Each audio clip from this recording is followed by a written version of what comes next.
It's Ghada. It's Amina. Thank you for tuning into this new episode of Jet Lag Politics. If you're new here, welcome. Jet Lag Politics is a podcast dedicated to discussing the state of the world and the society we live in, as it's long been established that everything is political. Rada, something notable happened last week, right? Yes, today we are discussing the outcome of the most important election of the year, the American general election. So last week, on the 5th of November, Donald Trump secured a landslide victory over Kamala Harris. Trump got 295 electoral college votes, well above the 270 needed for victory. He also won the popular vote, gaining 4 million more votes than Kamala Harris. But this is not the whole story for this election. It definitely is not. As you said, it was a general election. So, besides electing the president of the United States for the next 4 years, there were also elections in both houses of Congress and Senate. With a majority in both chambers, president's agenda is typically much easier to push through. Interesting. And how is the balance looking so far in both chambers? It looks like Trump is going to be cruising through this presidency because the Republicans appear to have cleaned up. A shock for Democrats. Their shock is actually the real shock here, and we'll talk about this more in a little bit. The Republicans have already gained control of the Senate with 53 versus 45. They needed 50 seats, so this one is sealed. For Congress, so far, it looks like the Republicans have already hit the 218 seats mark as of last night, November 13th. Now, as the Republican took control of the Senate, we can definitely say that Trump will also control the Supreme Court, as the Senate must confirm the judicial nominees. And then Trump should enjoy an easy path to fulfilling possible vacancies on US Supreme Court and also the expected 100 plus seats that will likely open up on lower courts across the country. So we can say that Trump's victory will have implications that go beyond his term as president. We remind our friends listening that the Supreme Court judges will be judges for life. But before delving deeper into the implications of Trump's election, let's discuss how he got elected. But let me ask you, Lada, did you expect Trump's victory? To be honest, when the race kicked off, it was difficult to predict. As the campaign progressed, it became obvious that Donald Trump would win the race and that the Democrats got it all wrong. You know what? And to be fair to ourselves and to pat ourselves on the back, we've raised many concerns about the Democrats and Kamala Harris's campaign in our podcast episode titled Trump versus Harris, a War of Symbols 2 months ago. So if you didn't listen to that one, please do so, as that episode is relevant more than ever today.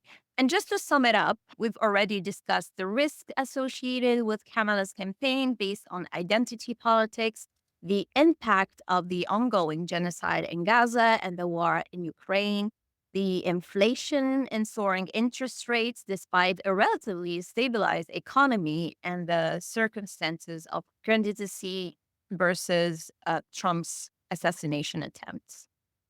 Now you're saying it, Amina. I actually remember you saying, for me, it's a toss unless she changes her campaigning strategy. Well, clearly she didn't. But in retrospect, if we were to narrow down the three key factors that led to Trump's sweeping victory, what would you say they were? About 75 million people voted for Trump. They gave him a mandate not to fulfill his campaign promises, but a mandate to do whatever he wants. It's scary and makes you naturally wonder about what could push people to put their fate in the hands of somebody who wasn't so subtle about his intentions. To understand why these people voted for Trump, we can't just file the motivation of more than half the country under bigotry, ignorance, or racism. I am actually shocked by how dismissive many experts are on the subject, which perpetuates this unbearable polarization. attempting a more objective approach to why what happened did happen can label you an apologist. So let's see how people call us in the comments today. But to go back to your question about key factors leading to Trump's landslide victory, I think the first key is figuring out, after being exposed to the two parties' campaigns, who turned up to the voting booth more afraid. Is it Democrats voters or Republican voters? What level of despair do you need to be in order to give someone like Trump carte blanche over your fate? We know that the Democrats focus on warning people against losing democracy, while Republicans focused on fear mongering over more tangible things in the eye of the average American. Fear-based voting is a phenomenon when voters are motivated primarily by concerns about potential threats and losses rather than aspirations or policy goals. This type of voting leads to what political psychologists call negative partisanship, where the primary motivation is opposing an undesirable outcome rather than supporting a preferred candidate. It's a trend that's telling about society as a whole, and we're observing it everywhere in the world. Now, let's go back to high school for a minute and collectively try to remember Maslow's pyramid. So, in the hierarchy of need, we have at the base physiological needs, which includes breathing, food, shelter, or water. And then on top of that, you have security, and that's health, employment, property, family. These two layers are what Trump's campaign strictly focused on. On top of that, we have love and belonging, self esteem, and then self actualization at the tip. This is where Kamala's campaign is perceived, keyword is perceived here, to have mostly lived at, even if her policy covered all bases. And even if Congress and Senate candidates in some areas have discourses that could have them mistaken for Republicans, the dissonance is actually important as a factor in then losing the election. Amina, let me interact with you here. I think, to be fair, this is the most pertinent assessment of the result of this election I've heard in any podcast, to be honest with you. And I follow quite a lot of podcasts these days. And I was equally surprised as you when many experts and many people on social media were like labeling half of their compatriots as like racist and stupid and ignorant. But anyway, I want us to address or discuss both the persona and the campaigns of Donald Trump. And let's start with Kamala, for example. Was her identity as a woman of color a significant factor in her loss? It seems it played a part, though it certainly wasn't the only reason. It's important to know that voting based only on race or gender isn't ideal. At the same time, her campaign faced real objective issues. It struggled to connect with certain voter bases and didn't adapt enough to overcome the challenges posed by Trump's strategy. From the get go, she faced challenges in appealing to a broad electoral pool. And let's not forget the circumstances that brought her to the presidential election race in the first place. We have to remember that Trump had 4 years of campaigning, preceded by 4 years of presidential mandate under his belt. On the other hand, Harris was not the first option. She came in as a replacement and she was not elected by the Democratic Party members, which eventually weakened her position as an eligible candidate. And we've discussed identity politics in previous podcasts and mentioned how wanting to please everyone can backlash. And this is exactly what happened. She made herself look inconsistent. Another thing, political communication experts suggest that voters respond best to candidates who can project a sense of relatability and genuine conviction. But Kamala's brand appeared calculated, curated, and sanitized. which made it difficult for her to establish an authentic connection with key voter groups. Also, the political history of Harris, particularly as a former prosecutor, was a double edged sword. While her role underscored her experience, it also attracted scrutiny from progressive voters who saw her prosecutorial record as misaligned with her later support for criminal justice reform. This also created a perceived gap between her past actions and current stance, again, not reliable, not consistent, which makes some voters viewed her as politically expedient rather than principled. Political scholars suggest that Trump's ability to portray himself as an outsider fighting against the establishment resonates strongly with his base, creating a sense of authenticity and defiance that appeal to voters seeking a break from traditional politics.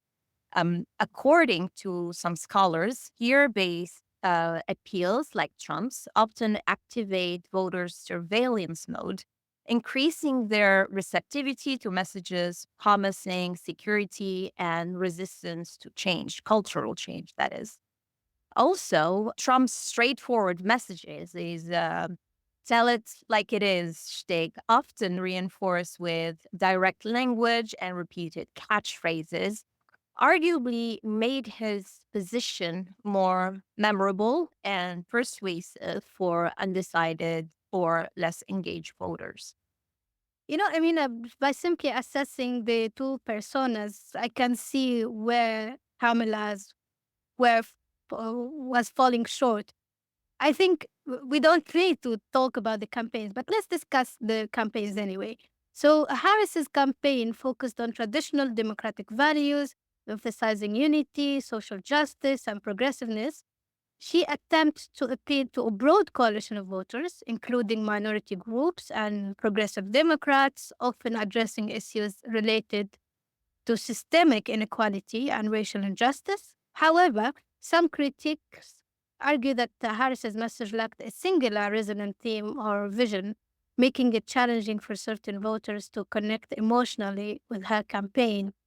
And when we analyze the strategic direction she's been advised into, it looks like a mechanical application of a mishmash between Obama's do's and Clinton's don'ts, making it a little tone deaf and confused with the celebrity cameos and stooping to Trump's level at times for fear of being labeled arrogant. So let's look at her slogans, for example. We are not playing around. We are not going back. And let's win this. I mean, like, clearly they lack the gravitas and fail to capture voters' inspirations. So they're definitely also better inscribed on the tip of the Maslow's pyramid. Ghada, I just want to comment, on how you said that Harris's campaign focusing on unity and social justice and progressiveness. I want to spend a, a, a bit of time. We'll just comment on unity and we'll address this more later about how unity has also felt a bit one-sided, or it was selective type of unity, which a lot of people are kind of critiquing right now. But let's also, talk about those slogans. Let's win this, or we are not going back. I definitely agree that those are suboptimal, especially when you compare them to those Trump plastered all over the country. His calls to voters to turn up with slogans such as "too big to rig" or "swamp the vote" appeal to the more visceral, emotional side of his voter base. We all know the Make America Great Again slogan and its new variations of Make America Greater than ever before, or even Make America Great and Glorious Again. I don't know when that was, but also had a very interesting one. Are you better off than you were 4 years ago? Which I saw all around California, and I hope our US based audience can tell us if they saw it anywhere else. The reason why I mentioned this one in particular is because it is borrowed from Ronald Reagan's campaign against Jimmy Carter, who Trump calls the worst president in the history and after compares him to Joe Biden. And it is also a slogan developed when California turned Republican for a short while. This is really telling of the complex and calculated layers of the Trump campaign. Are you better off than you were 4 years ago? Even if you practically are, the immediate reaction is to say, not really, for some reason or another. Maybe you're just nostalgic about a particular thing. And this is something that Trump will respond to, saying that everything bad happening to you is a conspiracy against you personally. They are out to get you as they are out to get me. And through that, he was able to turn his many felony convictions into badges of honor and to gain unprecedented sympathy for surviving multiple assassination attempts. I guess the bottom line here is that his team's approach frequently leveraged strong, direct messaging that resonated with immediate concern and gut level reactions by focusing on issues like economic insecurity, cultural change, immigration, and perceived threats from political elites or global actors. Trump tapped into fears, frustrations, and desires for control among his supporters. Unfortunately, Kamala failed to meet him on the same battleground, which made her appear even more patronizing and elitist. And you know, Amina, what's very ironic about this, instead of addressing what went wrong, and clearly there is a lot that went wrong for the Democrats and their campaign and their candidates, many Democrats are unfortunately playing the blame game instead. I heard Nancy Pelosi blaming Joe Biden for not stepping down earlier, while others are blaming the Muslim and Arab voters for the catastrophic results. And this is something I want to address. While the shift in the Arab American voting patterns is noteworthy, it has only marginally contributed to Harris's defeat. And if we are to state the facts about how ethnic groups voted, 57% of the white Americans, that represent the biggest chunk of the American voters, voted for the Republicans. And if we want to relativize, we can say that the election outcome resulted from complex interplay of demographic changes, campaign strategies, and national issues, rather than the influence of a single voting bloc. I mean, the Biden Harris administration's stance on the war on Gaza sparked a visible backlash among some Arab and Muslim voters. As a result, some analysts and political figures have fixated on this group as a way to criticize the administration's policy choices rather than examining wider structural or campaign issues. And the other side of the coin, and this is really important, is a broader pattern of scapegoating certain groups, particularly Muslims, especially those who may be viewed as swing voters. You know, Ghada, I would love to take a deeper dive next time into the paradox of tolerance and inclusion of American liberalism. I was having a conversation the other day with a friend of mine about freedom of speech. And I know you and I kind of disagree a little bit on this because I'm a big proponent of absolute freedom of speech, which also includes all the terrible things that people are capable of saying to each other. Here's why. First of all, only we give the power to the words that hurt us.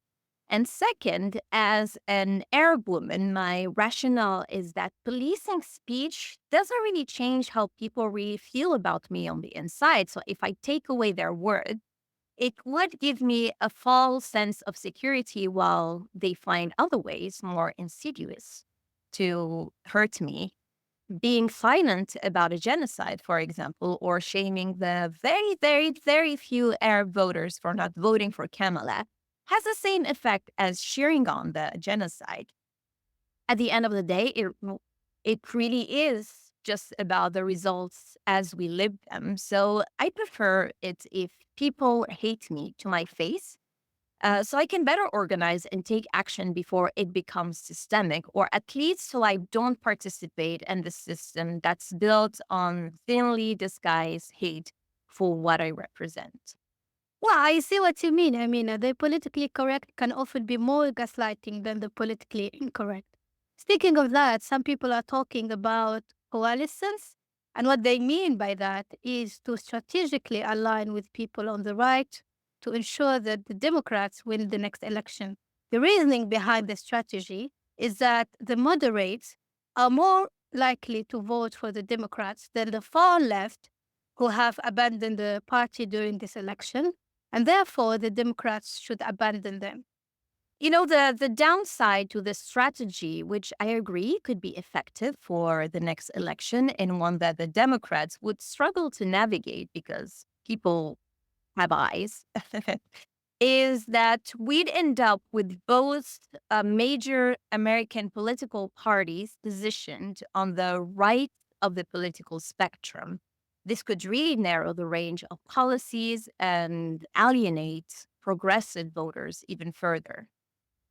Yes, I mean, and instead of asking why the progressive voters have been already alienated during the previous election, I feel I'm a bit skeptical about this coalescence because it is kind of punishment for people instead of trying to understand why they didn't vote for us. Maybe their reasons are valid. Well, we should abandon them and we should look towards the right and try to find people who are likely to vote for us. It sounds a bit weird for me. But anyway, not to be persistent here, the rise of the far right is something we've covered extensively in this podcast. With Trump's victory, we are indeed predicting a further surge of the far wing movements, not just in the US, but globally. It's a trend we are watching closely, especially as more voters seem drawn to populist and nationalist rhetoric during uncertain times. And we are in very, very uncertain times. But Amina, within the Democratic Party's shift rightward, create a vacuum that an emerging third party, like the Greens, for example, could fill. This could potentially challenge the long standing Republican Democrat dominance, breaking with centuries of two party tradition, with the growing disillusionment from both sides. There may be a ripe opportunity here for alternatives to gain ground. Hopefully, we still have a democracy, or better yet, start building one, because the two party system hardly fits the definition. A party like the Green Party would need to get more serious to be able to compete, at least on a grassroots level, and not just show up whenever there is a presidential election. Right now, they're busy with creating memes and hearting Chappelle Rowan on Instagram when there is far more important work to be done. Hopefully, by the next election, we have politicians, and at this point, we don't really care about which side they belong to, because the truth is, historically, the Democratic and Republican parties in the United States were generally more balanced in their position, with more overlap on certain policies and a greater willingness to compromise. As I was saying, hopefully we have politicians who embody values and practices that prioritize unity, respect, and constructive discourse. They need to stop instrumentalizing women's bodies or care about what anyone does with theirs, or that instance. Focus on common grounds, commit to transparency and accountability, encourage community engagement, and focus on long term solutions instead of short term wins. Absolutely. I mean, I think the key issue is the electoral system. So I think an electoral reform would be great. And let me give some suggestions to our fellow Americans. I think that the focus on party bases will only continue to lead to more polarization. Supporting reforms like, for example, ranked choice voting, reducing gerrymandering through nonpartisan redistricting to reduce extreme partisanship, hold open primaries to allow all voters, regardless of their party affiliation, to participate in primaries, promoting a more moderate candidate pool, putting spending limits on campaigns. And I'm sure the candidates won't like this one. Kamala, for example, raised $1 billion. But restricting them to public funds will turn their focus on voter engagement rather than on securing large contributions. And last but not least, abolishing the Electoral College. Wouldn't that be amazing? I think electoral reform could be a whole episode on its own, as it's very interesting that such an obviously flawed system that only contributes to dangerous levels of discontent among the losing party because it's so confusing. And that's, in fact, what the state of the world hinges on. But I feel as we've already started to discuss the impact of Trump's election, we mentioned its impact on the American judiciary system that will last for decades to come, the impact on the American political landscape, and even life on planet Earth. As we all remember, Trump exited the Paris Accords on his first term, and his election on itself is a blow to the climate agenda. Though I've grown a bit cynical about everyone else. Like this week, we have COP29 starting, and it's happening in Azerbaijan, of all places, and being more about petrol deals. But I digress. What can we expect from Trump's presidency in the shorter term? And let's start with this foreign policy and begin with the Middle East, for example. The Middle East. Unfortunately, we kind of have a blueprint of Trump's plan for the Middle East from his previous term. So let's just remember what he did between 2016 and 2020. He recognized Jerusalem as the eternal capital of Israel, ordered the relocation of the American diplomatic mission to Jerusalem from Tel Aviv. He recognized the sovereignty of Israel over the Syrian occupied Golan Heights in complete disregard to international law. He was tolerant to growing settlement movement in the West Bank. And interestingly enough, he kept saying that Israel is too small and that he asked if we can make it bigger, which makes me think that Trump wouldn't mind Israel annexing the West Bank. In fact, the recent declarations of the finance minister, Smotrich, are quite telling. He said that Trump's victory is an opportunity to apply sovereignty in the West Bank. Now, we should also remember the Abraham Accords, which are peace treaties between some Arab countries and Israel, and consequently isolating the Palestinians even further. Interestingly enough, Trump kept saying that the 7th of October wouldn't happen if he were the president, but if we take Hamas-based word, one of the goals of the 7th of October is to prevent Israel from signing a peace treaty with the biggest and most important country in the Gulf region, which is Saudi Arabia, which was supposed to be the natural continuation of the Abraham Accords. So we can actually say that the events of the 7th of October were set in motion by Trump during his first term through the signature of the Abraham Accords. If we look at Iran, Trump also canceled the nuclear program there, the nuclear program deal, and imposed sanctions on Iran. And to be honest, unless something major happens that would change Trump's mind, I think the same scenario would be replicated. Unwavering support to Israel. He already picked the pro-Israeli representative, Elise Stefanik, as the USA ambassador to the UN. Disregard to international law, aka maybe an annexation of the West Bank or even Gaza, if he can put pressure on the Sisi regime, his favorite dictator, he called them once, to accept the resettlement of the Palestinians in the Sinai desert in Egypt, the normalization with Saudi Arabia, and maybe he will also put pressure on other countries, Arab countries, into normalizing relationships with Israel, more sanctions on Iran. And, Amina, I wouldn't rule out a military strike on the Iranian nuclear sites. That is kind of scary. It's scary. It is.